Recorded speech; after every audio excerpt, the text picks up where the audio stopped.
শীতের সকাল। প্রকৃতির অবারিত সৌন্দর্য ভেলায় আনন্দ উপাদানের কোনো কমতি নেই। ঘর থেকে দুপা ফেলে বাহিরে দৃষ্টি মেললেই চোখে পড়ে নিঃস্বর্গের অমৃত লহরী। তার মধ্যে শীতের সকাল অন্যতম।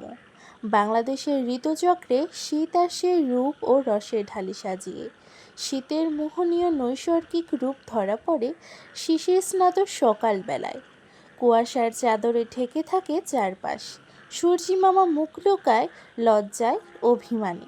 ধীরে ধীরে মুখ বাড়িয়ে হাসে সোনালি সূর্য। ঘাসের ডগায় থাকা শিশির বিন্দুতে রোদের আলো পড়ে মুক্তোর মতো চকচক করে। শীতের সকালে গ্রামে শুরু হয় পিঠা উৎসব। হিমশীতল ঠান্ডায় ভাপা, দুধপুলি, দুধ চিতই, পাটিসাপটা প্রভৃতি পিঠা রসনায় আনে তৃপ্তির স্বাদ। চাদর মুড়ি দিয়ে রোদে বসে পিঠা খাওয়ার সে কি তৃপ্তি।